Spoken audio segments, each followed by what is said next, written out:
came together to look at the Kevin Plunkett Award because we were aware of it on the Mental Health Ireland website. And the inspiration came via really two strands. The first one, myself, I was meeting many of addiction referrals to the team who often used impulsive behaviour like binge drinking. And I began to realise addiction wasn't really the main problem. And the more sessions I would meet with a person, it began to look like EUPD/EUPD traits from in mental health for some time. Sorry, Nuala, can you explain just that bit to me, just as a lay person who doesn't work in that field? Can you explain to me just briefly what that means?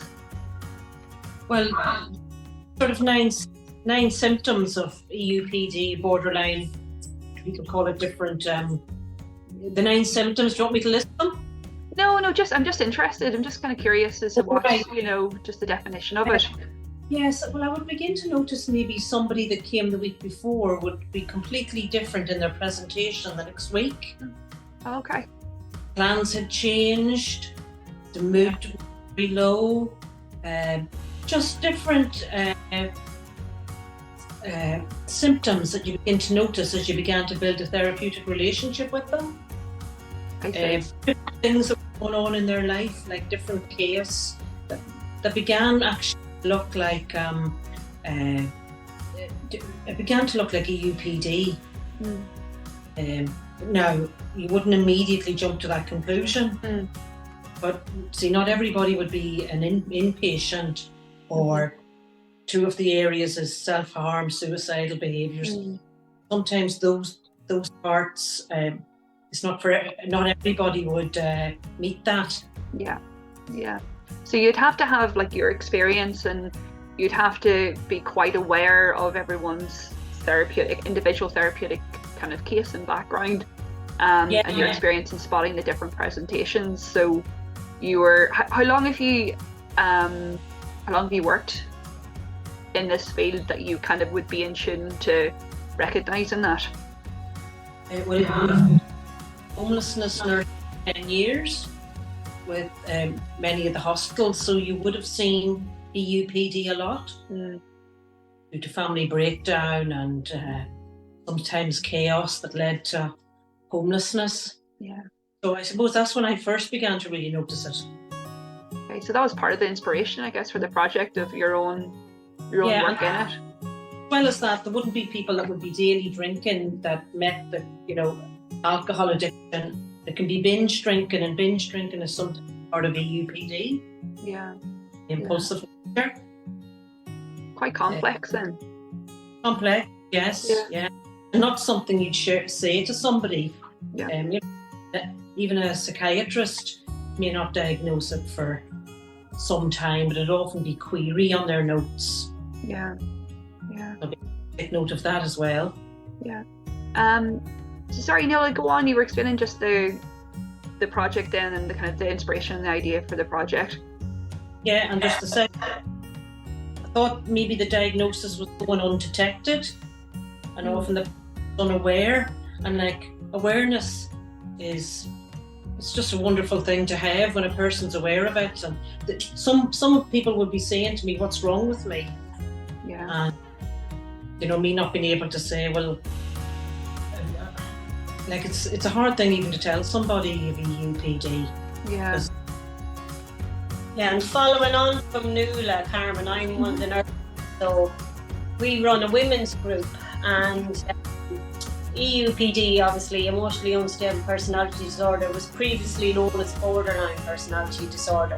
I've heard it that way. I've heard it called. I'm not a mental health professional myself. I'm a lowly communications manager, but I've heard of borderline personality disorder, but this is new language to me. So and it's so we were having a discussion one of the weeks about diagnosis and things like that, and the EUPD diagnosis seems to be that, especially these women, they really struggle with it.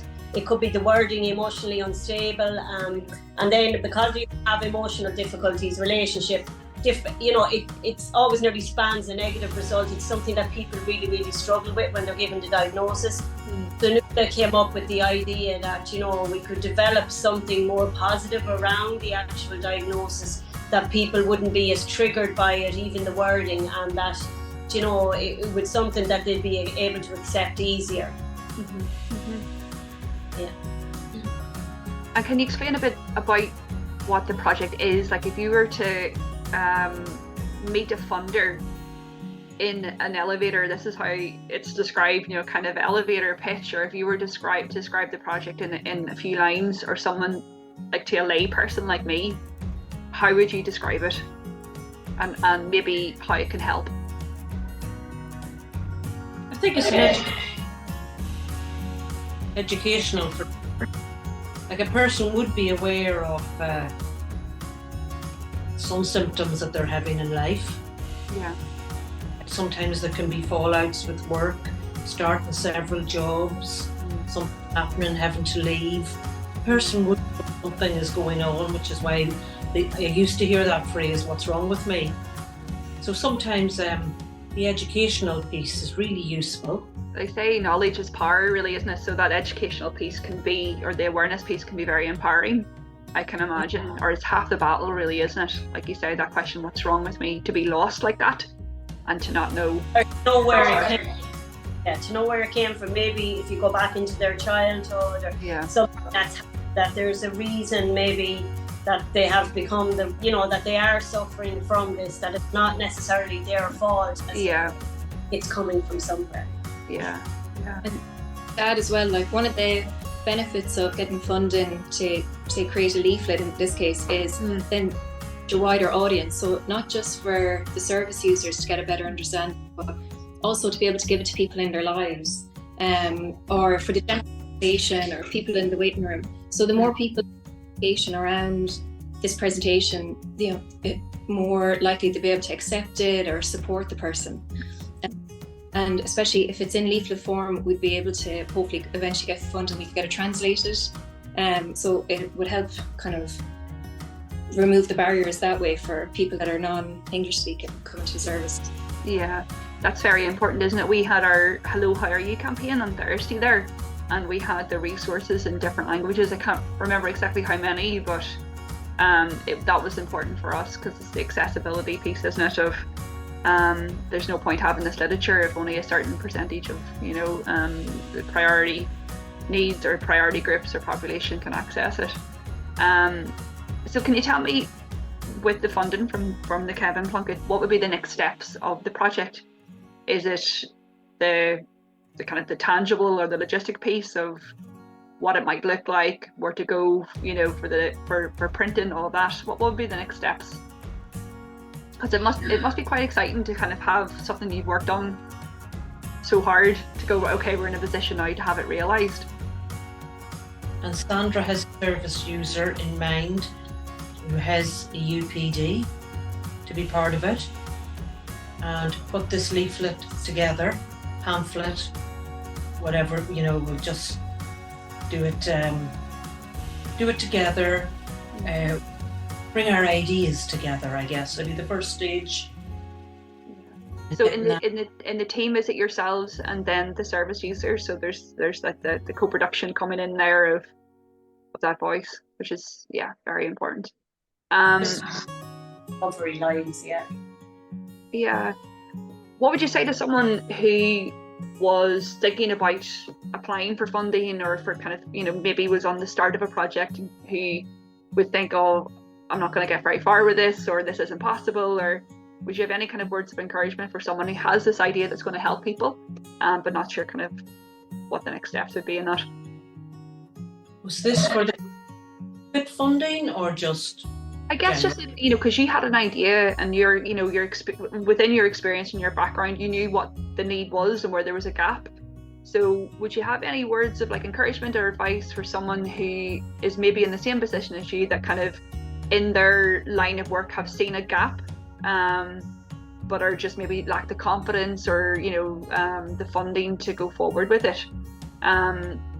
Would you have any kind of words of advice or encouragement for someone in your shoes, maybe, a couple of years ago? Yes, I think I, Just just maybe even start themselves. I'm glad you didn't say don't do it. Knowledge is power, and like we do have a kind of a draft of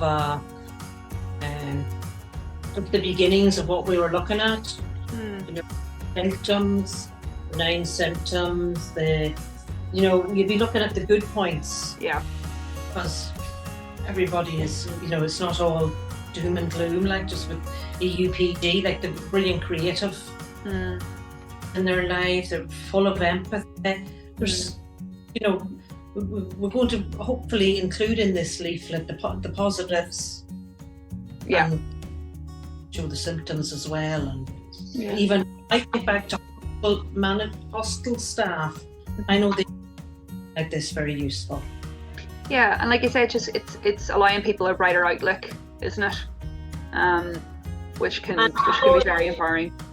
Important to say, Carmen, Nuala was the one who came to the team with the idea, so I'm involved kind of based on Nuala, but she came to the team and she discussed it. We've got quite a large team, an MDT team of social work, OT, nursing, we've a lot on it.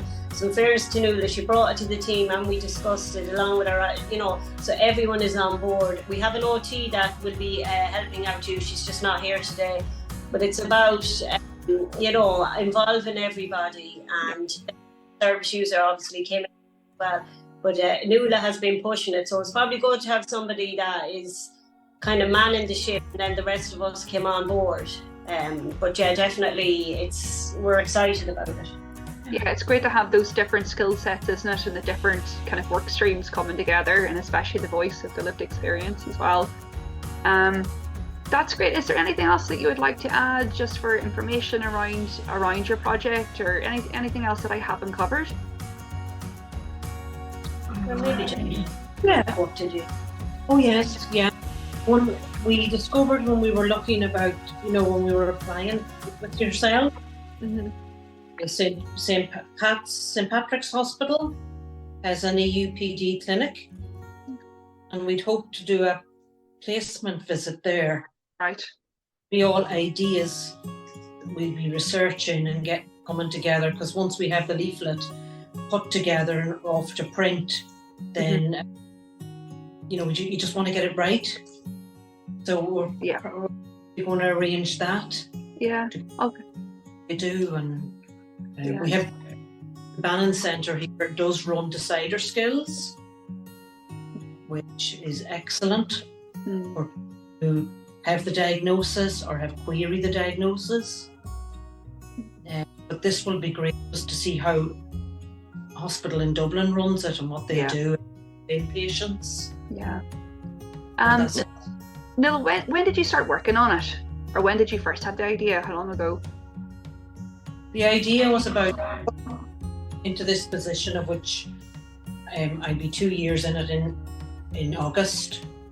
But I had a very basic thing I was using, and I knew this wasn't the standard. But I needed something, and that Kevin Plunkett Award came along, and you can't always go looking for funding from your own team. It's not always available. And so this year was just the answer to the right place at the right time. Getting something proper done that's the whole team sees and everyone approves of, and you're following the best guide, which is you're dealing with this is people's lives and means a lot to them.